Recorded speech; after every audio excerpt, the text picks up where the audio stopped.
Jelaskan prinsip-prinsip dalam perkawinan. Prinsip-prinsip dalam perkawinan itu ada 6. Yang pertama, tujuan menikah yaitu untuk hidup bahagia dan kekal. Perkawinan sah apabila dilakukan sesuai dengan kepercayaan dan agama masing-masing, dan pernikahan itu dicatat dalam perundang-undangan yang ada, dan perkawinan menganut asas monogami, dan usia pasangan sudah masak jiwa dan raganya, dan kedudukan antara suami dan istri sama dalam rumah tangga maupun dalam masyarakat.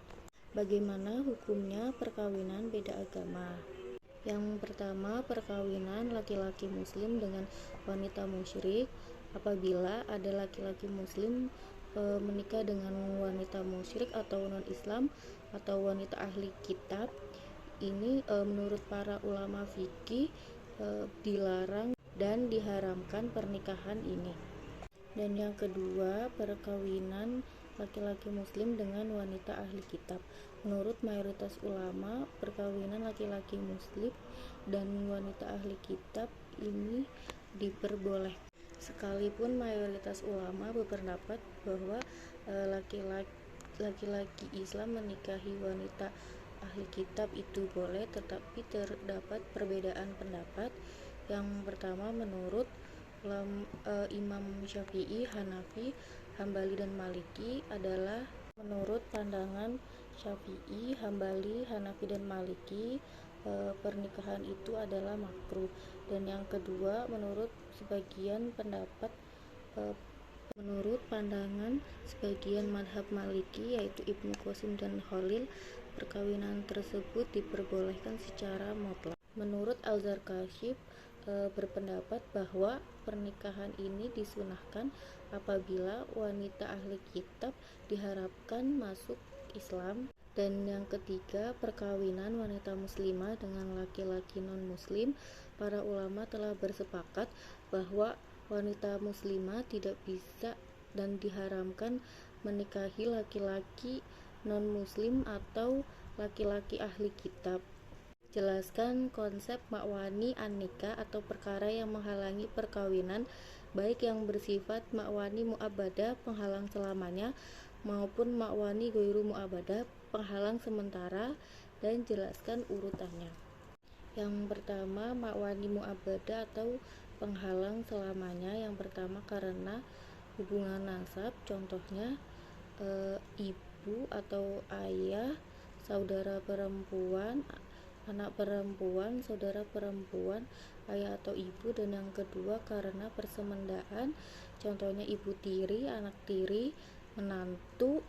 Dan yang terakhir, karena persusuan. Dan yang kedua, makwani ghairu mu'abbadah atau penghalang pernikahan sementara, yaitu penghalang karena bilangan istri, penghalang karena perbudakan, penghalang karena kekufuran, penghalang karena sedang menjalankan ihram, penghalang karena sedang menjalankan masa iddah, terus penghalang karena sakit, dan penghalang karena sedang melaksanakan perkawinan, penghalang karena talak 3, penghalang karena permaduan. Apa yang dimaksud iddah dan bagaimana ketentuan iddah bagi istri serta berikan landasan hukumnya. Masa iddah adalah masa menunggu bagi istri yang dicerai atau ditinggal mati oleh suaminya. Yang pertama, bagi perempuan yang dicerai sebelum dicampuri maka tidak ada masa iddah. Dan yang kedua, bagi perempuan yang dicerai ba'da duhul, maka masa iddahnya yaitu 3 kali sucian atau 3 kali haid. Dan yang ketiga, bagi perempuan yang dicerai keadaan sudah menopause, maka masa iddahnya yaitu 3 bulan. Dan yang keempat, bagi perempuan yang ditinggal mati oleh suaminya, maka masa iddahnya yaitu 4 bulan 10 hari. Dan yang kelima, bagi perempuan yang hamil, maka masa iddahnya sampai melahirkan. asas hukum perkawinan di Indonesia adalah monogami. Bagaimana hukum poligami baik berdasarkan fikih maupun hukum perkawinan di Indonesia? Islam memperbolehkan suami mempunyai istri lebih dari satu, tetapi Islam juga memberikan batasan, yaitu hanya boleh 4 istri, dan ada beberapa syarat. Yang pertama, suami harus bisa berlaku adil terhadap istri-istrinya. Pengadilan memberikan izin kepada suami yang akan beristri lebih dari satu apabila satu, istri mengalami kecacatan dan tidak bisa disembuhkan. Yang kedua, istri tidak melaksanakan tugasnya. Terus yang ketiga, apabila istri tidak memberikan keturunan. Adapun syarat-syarat izin poligami menurut pasal 5 dalam Undang-Undang Perkawinan, yaitu 1. Adanya persetujuan dari istri, dan yang kedua adanya jaminan terhadap kehidupan istri-istri dan anak-anak, dan yang ketiga suami dapat berlaku adil terhadap istri-istri dan anak-anak mereka. Jelaskan apa yang dimaksud zakat produktif dan sebutkan dalilnya. Zakat produktif adalah dana zakat yang diberikan kepada perseorangan atau sekelompok untuk dijadikan modal usaha. Mekanisme zakat produktif dapat ditempuh antara lain, yaitu pertama, dengan menjadikannya investasi produktif, dan yang kedua dengan menjadikannya modal kerja bagi mustahik seperti para pedagang. Yang ketiga, kemudian orang yang berhutang dapat menerima zakat untuk atas nama ghorim dengan syarat untuk kemaslahatan umum. Jelaskan apa yang dimaksud zakat profesi dan bagaimana perhitungannya. Zakat profesi adalah zakat yang dikenakan pada setiap pekerjaan, baik yang dilakukan sendiri, bersama, atau lembaga yang menghasilkan uang. Nisab zakat profesi yaitu setara dengan emas 85 gram. Nisab zakat profesi ini didapat dari gaji atau pendapat bersih. Zakat profesi ini tidak disyaratkannya haul, tetapi jika mendapatkan gaji harus dikeluarkan zakat sebesar 2,5%. Siapa saja ahli waris yang mendapatkan bagian setengah, 1/4, 1/8, 2/3, 1/3, dan 1/6? Sebutkan masing-masing yang mendapatkan bagian tersebut. Ahli waris yang mendapatkan bagian setengah yaitu suami, seorang anak perempuan, seorang cucu perempuan, seorang saudara perempuan kandung, seorang saudara perempuan seayah, dan ahli waris yang mendapatkan bagian 1/4 yaitu suami dan istri, dan ahli waris yang mendapatkan bagian 1/8 yaitu istri.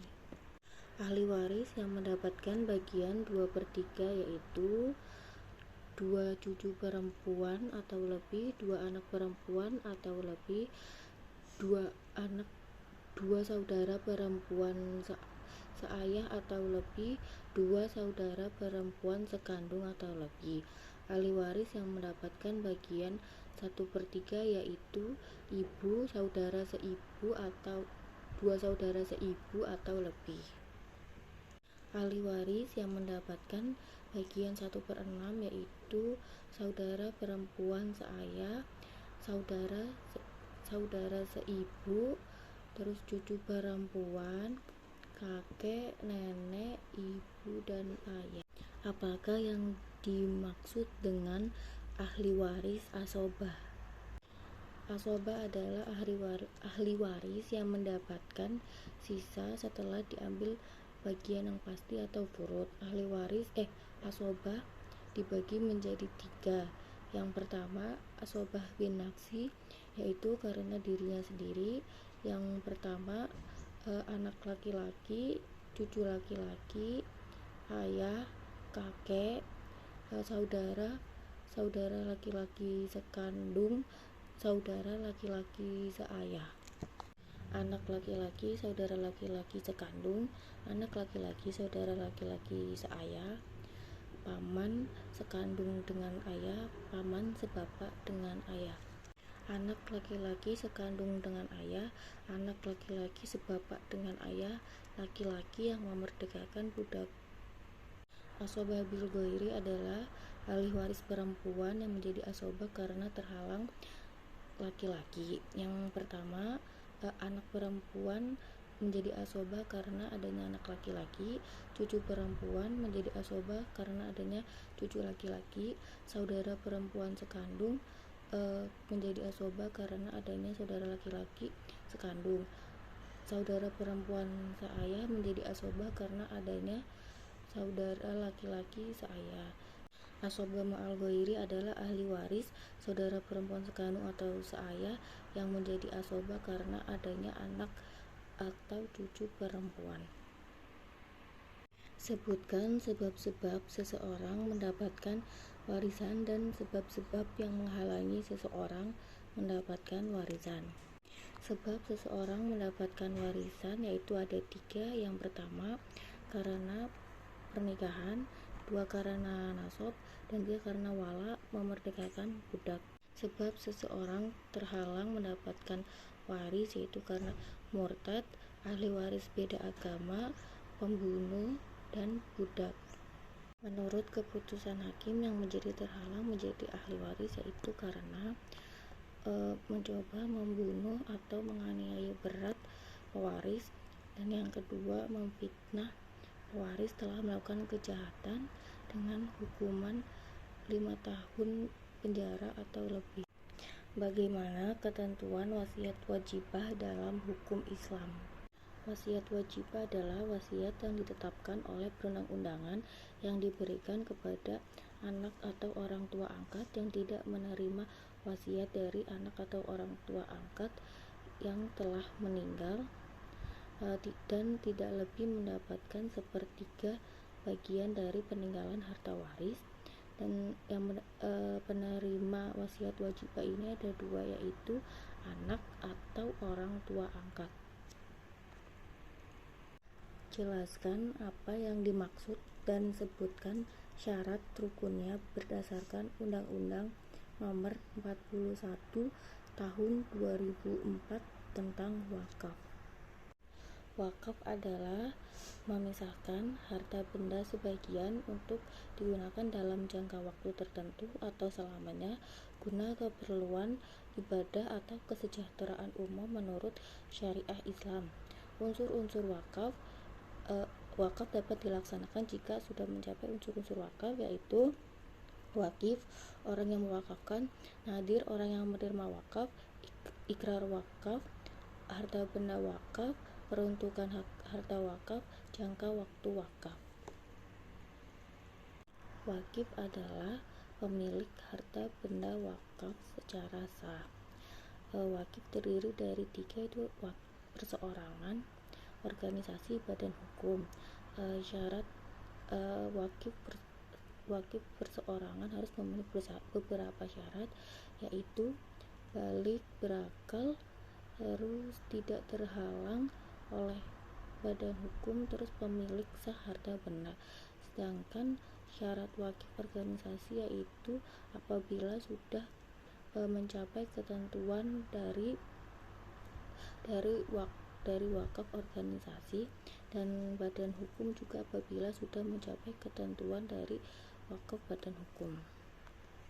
Nadir adalah pihak yang menerima harta benda wakif, harta benda dari wakif untuk dikelola sesuai dengan peruntukannya. Nadir ini dibagi menjadi 3, itu nadir perseorangan, organisasi, dan badan hukum. Syarat nadir perseorangan yaitu warga negara Indonesia, beragama Islam, amanah, dewasa, terus sehat secara jasmani dan rohani, tidak terhalang oleh perbuatan hukum. Nadir organisasi harus memenuhi beberapa syarat, yaitu pengurus organisasi harus memenuhi syarat nadir perseorangan. Terus organisasi harus bergerak di bidang sosial, kemasyarakatan, dan keagamaan. Terus yang nadir badan hukum harus memenuhi beberapa syarat, yaitu pengurus badan hukum harus memenuhi syarat nadir perseorangan. Badan hukum Indonesia harus dibuat sesuai dengan perundang-undangan yang berlaku. Terus badan hukum harus bergerak di bidang sosial, masyarakat, pendidikan, dan keagamaan. Harta benda wakaf adalah harta benda yang memiliki daya tahan lama atau jangka waktu tertentu sesuai dengan nilai ekonomis. Harta benda wakaf dibagi menjadi dua, yaitu harta benda tidak bergerak dan harta benda bergerak. Harta benda tidak bergerak contohnya yaitu tanaman, bangunan, rumah susun.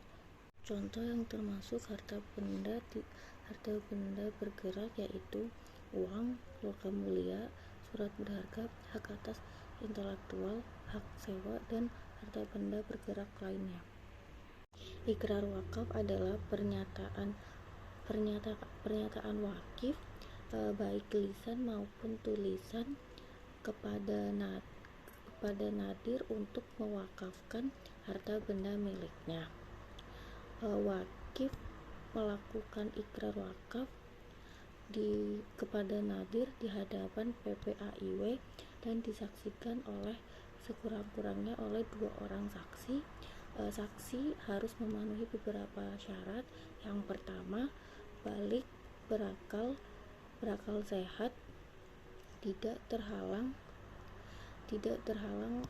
oleh hukum, dan beragama Islam. Ikrar wakaf dituangkan dalam akte wakaf yang meliputi nama dan identitas wakif, nama dan identitas nadir, data dan peruntukan harta benda wakaf, jangka waktu wakaf, peruntukan harta benda wakaf. Peruntukan harta benda wakaf adalah sebagai berikut: sarana dan kegiatan ibadah, sarana dan kegiatan pendidikan serta kesehatan, bantuan bagi fakir miskin, anak terlantar, yatim piatu, kemajuan peningkatan ekonomi, dan kemajuan peningkatan umum lainnya. Bagaimana prosedur pelaksanaan wakaf? Tata cara perwakafan yaitu sebagai berikut. Yang pertama, pihak yang mewakafkan harus menyatakan ikrar wakaf di hadapan PPAIW, dan pelaksanaan ikrar wakaf harus di hadapan PPAIW dan disaksikan oleh 2 orang saksi. Pihak yang mewakafkan harus menyerahkan bukti tanda kepemilikan harta benda wakaf. Jelaskan apa yang dimaksud wakaf produktif dan wakaf uang. Wakaf produktif adalah sebuah skema pengelolaan donasi dari umat. Dapat berupa benda yang tidak bergerak maupun benda yang bergerak. Benda yang bergerak yaitu uang dan logam mulia, sedangkan untuk benda yang tidak bergerak yaitu rumah dan bangunan. Uang merupakan salah satu benda yang bisa diwakafkan. Uang yang bisa diwakafkan adalah uang mata rupiah. Wakif yang akan menyatakan wakafnya harus menyerahkan wakaf uangnya yaitu di lembaga syariah penerima uang wakaf untuk menyerahkan wakaf uang tersebut. Bagaimana hukum dan prosedur tukar guling harta benda wakaf? Menurut kompilasi hukum Islam menyebutkan bahwa harta benda wakaf tidak dapat dilakukan perubahan atau penggunaan lain dari apa yang telah diikrarkan oleh wakif.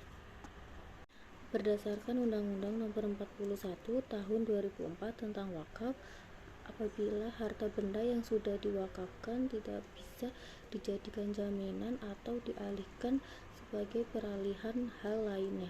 Namun Hukum tukar guling wakaf diperbolehkan dengan ketentuan sebagai berikut: mendapatkan izin berdasarkan Badan Wakaf Indonesia.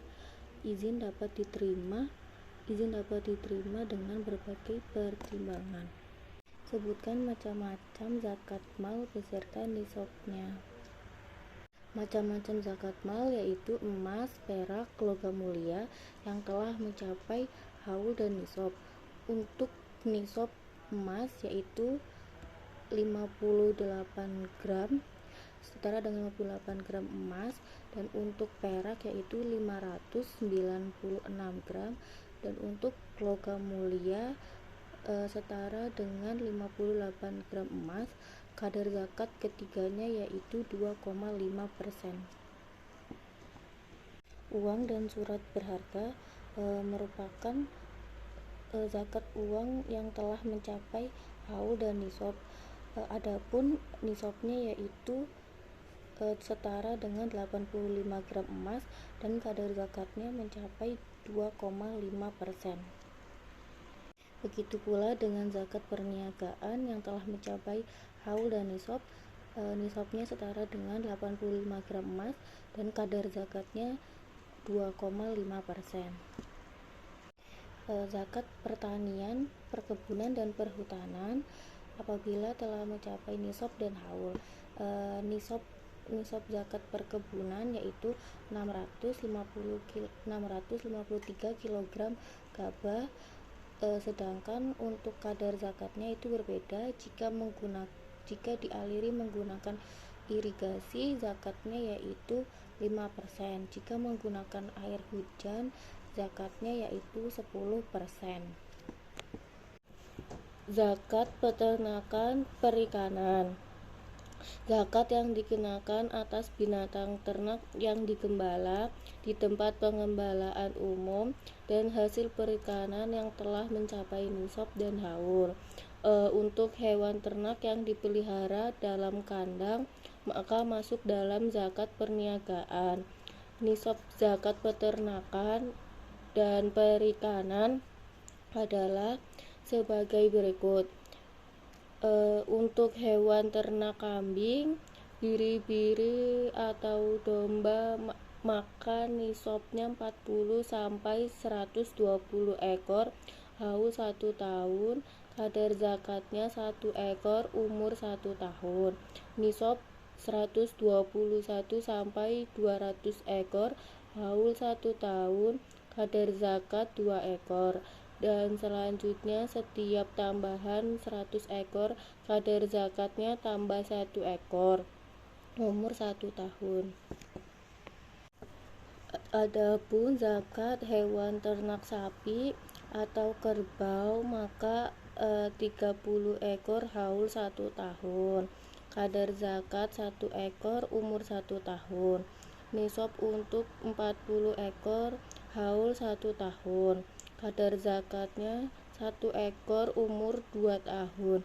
Setiap bertambahnya 30 ekor, zakatnya maka bertambah 1 ekor, umur 1 tahun. Setiap bertambahnya 40 ekor, zakatnya tambah 1 ekor, umur 2 tahun. Untuk perikanan maka nisabnya adalah 85 gram emas dengan kadar zakat 2,5%.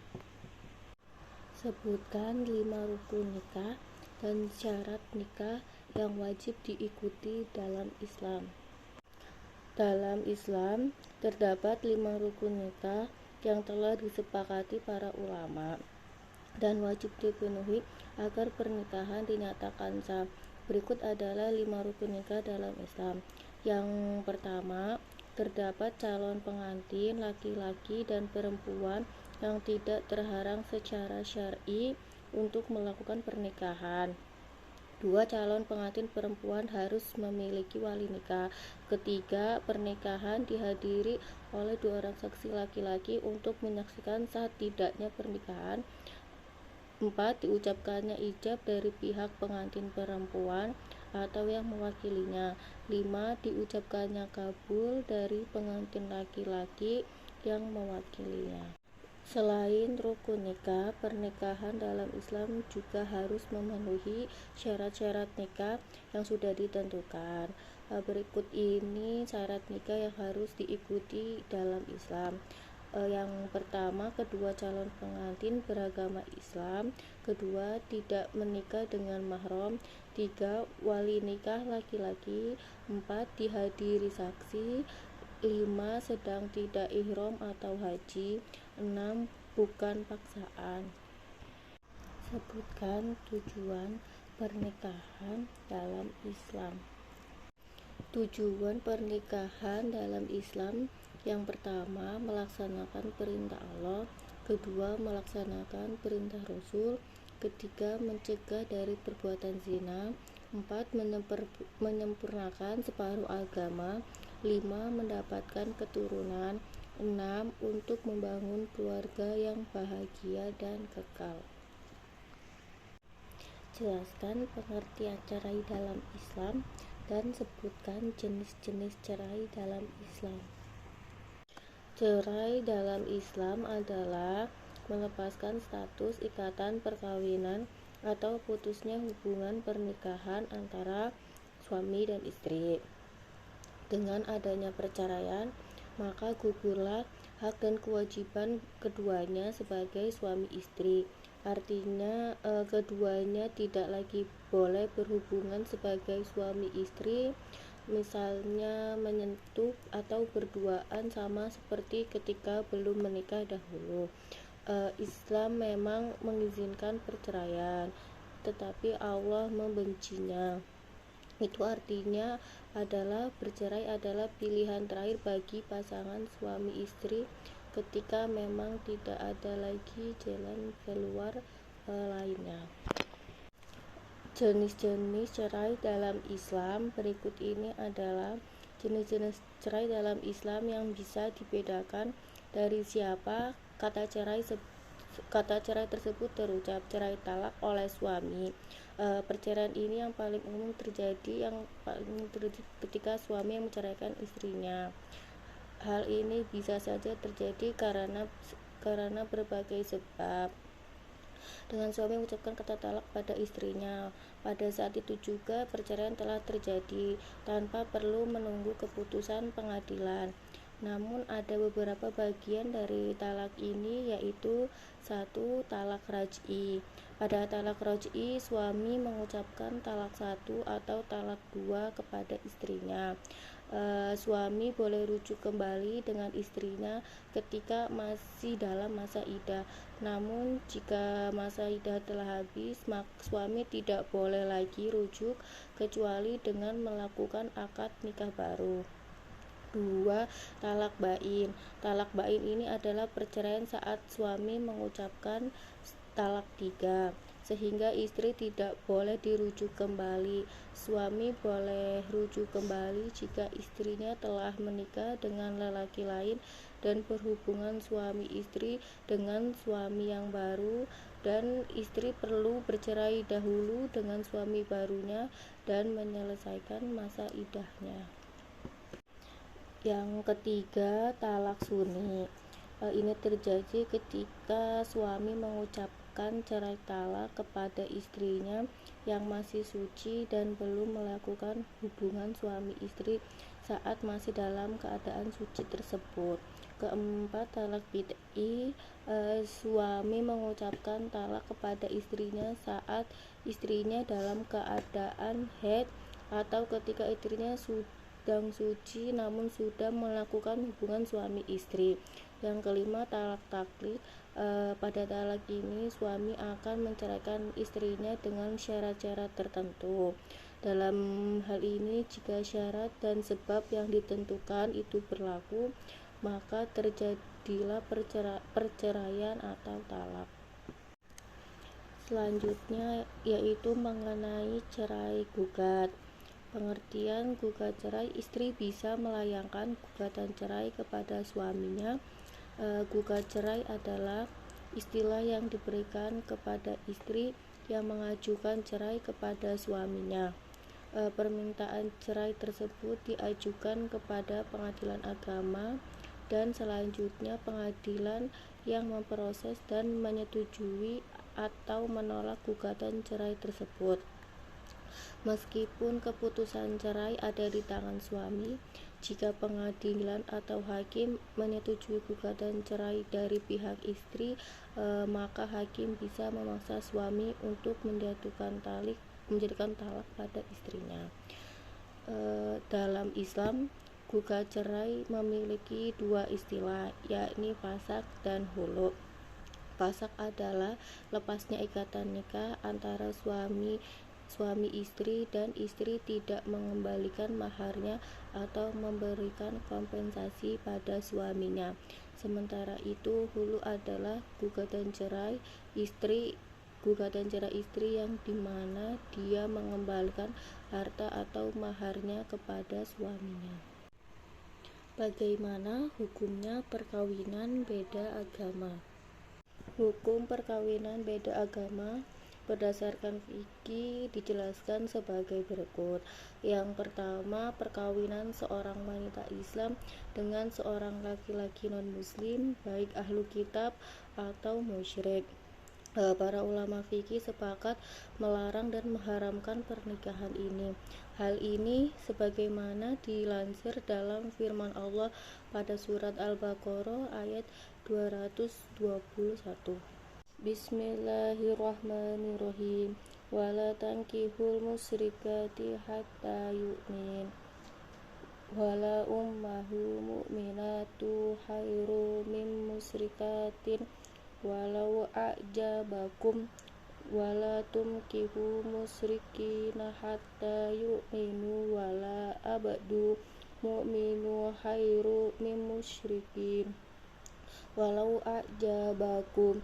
Ulaika yad'una ilan nar wallahu yad'u lil jannati wal maghfirati bi'idni wa yubayyu ayatihi linnasi lirati annahu yatadakkarun. Artinya, janganlah kamu menikahi wanita-wanita musyrik sebelum mereka beriman. Sesungguhnya wanita budak yang mukmin lebih baik dari wanita musyrik, walaupun dia menarik hatimu. Dan janganlah kamu menikahkan orang-orang musyrik dengan wanita-wanita mukmin sebelum mereka beriman. Sesungguhnya budak yang mukmin lebih baik dari orang yang musyrik, walaupun dia menarik hatimu. Mereka mengajak ke neraka, sedangkan Allah mengajak ke surga dan ampunan dengan izinnya. Dan Allah menerangkan ayat-ayatnya dan perintah-perintahnya kepada manusia supaya mereka mengambil pelajaran. Yang kedua, perkawinan antara laki-laki muslim dengan wanita ahli kitab. Mayoritas ulama berpendapat bahwa seorang laki-laki muslim boleh menikah dengan wanita ahli kitab.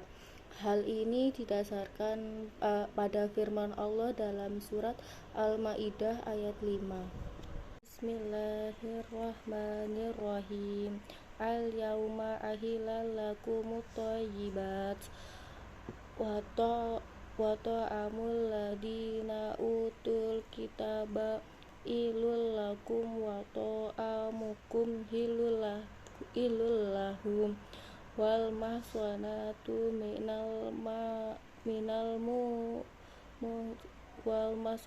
minal ladina utul kitaba min qablikum idza ataytumuhunna ajurahunna fi sinina khaira musafihinna wala mutahiri ahdan wa man yakfur ladi imanikum faqad hadu imanu wa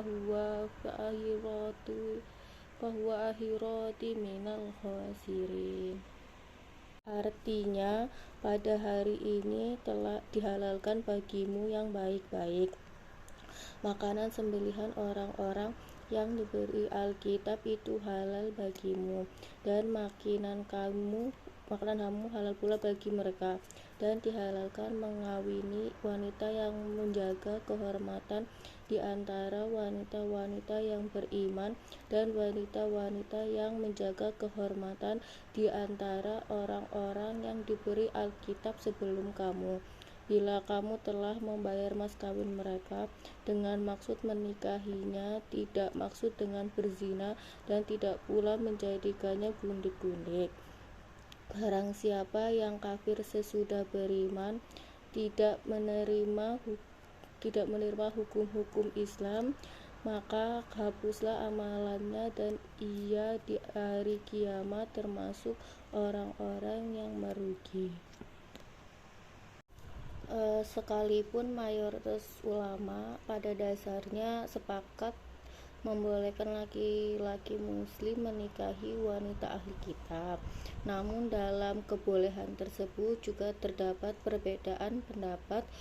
Yang pertama, menurut sebagian madhab Hanafi, Maliki, Syafi'i, dan Hambali memandang bahwa hukum perkawinan tersebut adalah makruh. Yang kedua, menurut pandangan sebagian pengikut madhab Maliki seperti Ibnu Qasim dan Khalil, menyatakan bahwa perkawinan tersebut diperbolehkan secara mutlak. Dan yang ketiga, menurut Al-Zarkasi, madhab Syafi'i berpendapat bahwa perkawinan tersebut disunahkan apabila wanita ahli kitab tersebut diharapkan dapat masuk Islam. Bagaimana hukum dan prosedur tukar guling harta benda wakaf? Menurut kompilasi hukum Islam menyebutkan bahwa harta benda yang telah diwakafkan tidak dapat dilakukan perubahan atau penggunaan lain daripada apa yang diikrarkan oleh wakif. Perubahan atau penggunaan lain dapat dilakukan setelah mendapatkan persetujuan tertulis dari KUA kecamatan berdasarkan saran dari Majelis Ulama kecamatan dan camat setempat, dengan alasan yang pertama, karena tidak sesuai lagi dengan tujuan wakaf seperti diikrarkan oleh wakif, dan yang kedua karena kepentingan umum.